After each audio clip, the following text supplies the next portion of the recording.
분유를 고를 때 주의해야 할 점이 있을까요?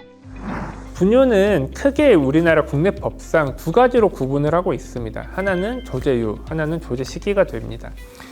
정의상 조제유는 이제 유제품을 이용을 해서 우유 수요가 어려운 경우에 이를 대체하기 위해서 가공된 그런 제품을 이야기를 하고, 조제식은 우유 수요나 조제유의 수요가 어려운 경우에 이를 대체하기 위해서 만들어진 식품이라고 이제 정의가 되어 있습니다. 그래서 정의상으로는 우리가 조제유와 조제식 중에서는 1차적으로는 조제유를 선택을 하는 것이 기본적인 원칙이 되겠습니다.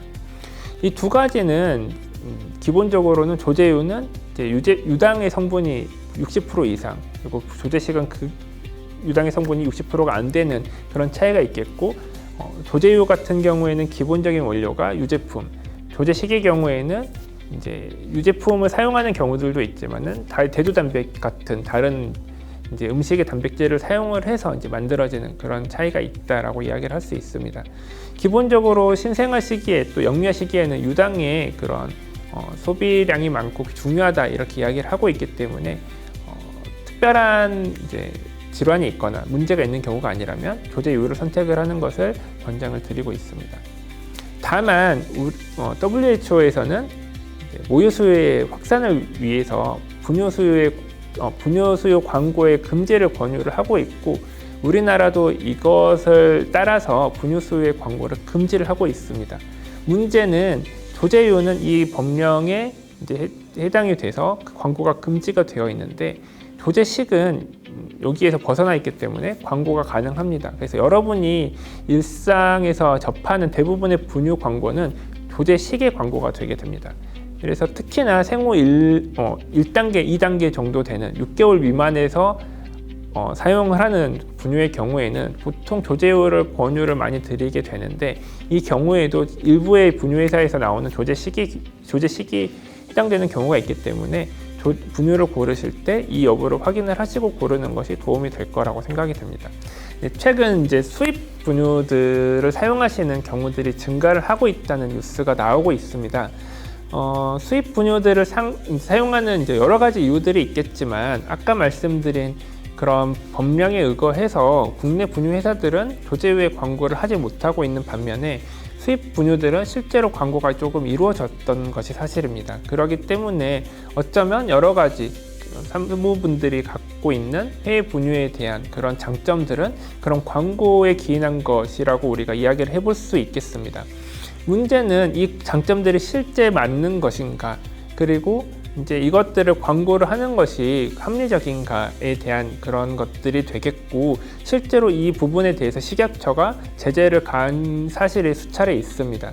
개인적으로는 이 수입산 분유들과 국내산 분유의 차이가 있는가 정확하게 잘 모르겠지만, 분유를 선택하실 때에는 이제 분유의 원료도 조금 확인을 하실 필요가 있습니다. 일반적으로는 일반 소의 젖을 사용을 해서 만든 원유를 사용을 하여서 만든 분유들이 가장 많겠고, 그 밖에도 최근에 산양유라든지 대두유, 그리고 일부에서는 이제 탈지 분유라든지 이제 전지 분유 같은 것에 대한 설명도 이제 이야기를 하고 있습니다. 기본적으로 가공되지 않은 형태의 생우유라든지 대두유, 그리고 이제 산양유는 권장을 당연히 하지 않고 있고요. 이런 가공하지 않은 형태의 원유들은 장내 출혈을 유발할 수 있고, 미세 장내 출혈이 반복되는 경우에 그로 인한 영양소 흡수에 문제가 발생을 할 수 있기 때문에 기본적으로는 가공된 형태의 조제 분유를 먹이셔야 됩니다. 가장 기본 원칙은 이제 원유 기반의 조제 분유를 먹이는 것이 기본 원칙이 되고, 산양유에 대해서는 현 시점까지는 국내 소아과 학회에서는 권장을 하고 있지는 않습니다.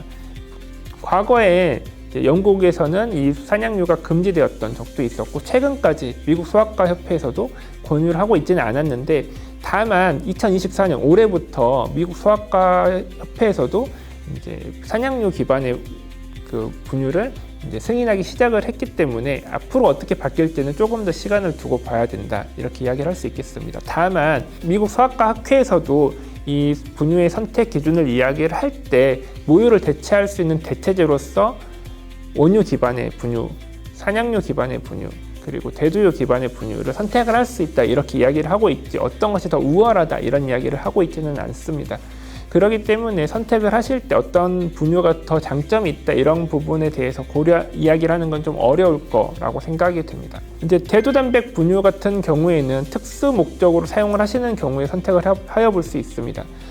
우유에 대해서 알러지가 있다거나 유당불내증 같은 그런 이제 문제가 있을 때 그 보완책으로서 우리가 대두단백 분유를 고려를 해볼 수 있겠습니다. 또 분유를 이제 수유하시는 경우에 비용이 조금 부담이 되시는 경우가 종종 있을 수 있는데 이에 대해서 이제 우리나라에서는 영양 플러스 사업이라는 것을 진행을 하여서 분유도 조금 도와주고 이후에 이유식이라든지 영아식에 대해서도 지원을 해주는 사업이 있습니다. 이거는 이제 개인의 소득 수준에 따라서 지원 여부가 결정이 되기 때문에 이것이 부담이 되신다라고 하시는 분들은 각 지역의 보건소에 문의를 하셔가지고 사업의 참여 여부를 결정을 하시면 될 것 같습니다.